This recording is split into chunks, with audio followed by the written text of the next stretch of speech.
आदाब नाज़रीन, इस वक्त की खास खबरों में इस्तकबाल है आपका। फौज में ख़वातीन अफसरों को भी मुस्तकिल कमीशन में शामिल किए जाने के मामले में सुप्रीम कोर्ट ने अपना फैसला सुना दिया है। सुप्रीम कोर्ट ने कहा है कि फौज को ख़वातीन अफसरान को भी मुस्तकिल कमीशन देना होगा। ख्याल रहे कि 12 मार्च 2010 को हाई कोर्ट ने शॉर्ट सर्विस कमीशन के तहत फौज में आने वाली ख़वातीन को सर्विस में 14 बरस मुकम्मल करने पर मर्दों की तरह मुस्तकिल कमीशन देने की हिदायत दी थी। वज़ारत दिफा ने इसके खिलाफ सुप्रीम कोर्ट का रुख किया था। सुप्रीम कोर्ट ने समाअत के लिए अपील को मंजूर कर लिया था और सुप्रीम कोर्ट ने शाहीन बाग में जारी मुजाहिरे हटाने से मुतालिक अर्जियों पर कल फिर समाअत की और वहां के हालात पर तशवीश का इजहार किया।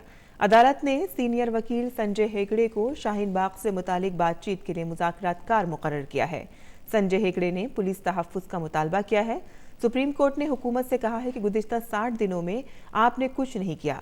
अदालत ने कहा कि एहतजाज उनका हक है और ये कि हम एहतजाज पर नहीं बल्कि सड़क जाम किए जाने और एहतजाज के लिए दूसरी जगह देने पर बात करें।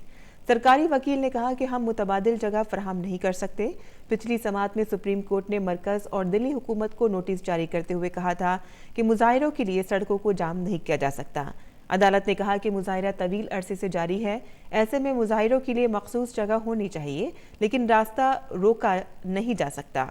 मामले की अगली समाअत अगले पीर को होगी। मरकजी वज़ीर कानून रविशंकर प्रसाद ने कहा कि तरमीम शुदा शहरियत कानून पर हमने और वज़ीर दाखिला ने कई बार कहा कि जो भी इस मसले पर बातचीत करना चाहता है उनका खैर मकदम है, वो आए और बातचीत करें। CAA के तई लोगों के जो भी सवालात हैं उनका हम जवाब देंगे, लेकिन हम बात करने शाहीन बाग नहीं जाएंगे। बीजेपी ने जामिया मामले को सियासी रंग देने के लिए कांग्रेस को निशाना बनाया है। बीजेपी लीडर GVL नरसिम्हा ने कहा कि कांग्रेस मुसलसल शरपसंद अनासर की हिमायत करती रही है। उन्होंने कहा कि मुल्क की सलामती को खतरे में डालने वालों के हक में बोलना कांग्रेस की आदत बन गई है। इतना ही नहीं, मुल्क के लिए कुर्बानी देने वाले हिफाजती दस्तों के खिलाफ भी कांग्रेस मुसलसल सवाल उठाती रही है। नकल मकानी करने वाली नस्लों के तहफ़्फ़ुज़ यानी कि CMS से मुतालिक 13वें कॉन्फ्रेंस ऑफ पार्टीज यानी कि COP 13 से वज़ीर-ए-आज़म नरेंद्र मोदी ने वीडियो कॉन्फ्रेंसिंग के जरिए खिताब किया। वज़ीर-ए-आज़म ने कहा कि भारत उन चुनिंदा ममालिक में से है जो दर्जे हरारत को 2 डिग्री सेल्सियस से नीचे रखने के पेरिस समझौते के हदफ को हासिल करने की सिमत में कदम उठा रहा है। उन्होंने बताया कि चीते के तहफ़्फ़ुज़ वाले इलाकों की तादाद में इजाफा हुआ है। उन्होंने बताया कि मुल्क भर में चीतों की तादाद 2970 हो गई है। वज़ीर-ए-आज़म नरेंद्र मोदी ने कहा कि हुकूमत पायदार तरक्की की राह पर पूरी तरह से यकीन रखती है। उन्होंने बताया कि माहौलियात को नुकसान पहुंचाए बगैर तरक्की को यकीनी बनाया जा रहा है। मरकजी वज़ीर प्रकाश जावड़ेकर ने कहा कि भारत एक तनव्वु वाला मुल्क है और कुदरती माहौल उसकी सबसे बड़ी ताकत है।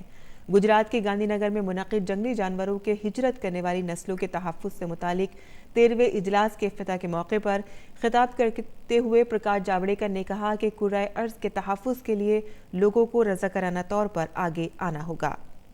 इस मौके पर प्रकाश जावड़ेकर ने एक डाक टिकट भी जारी किया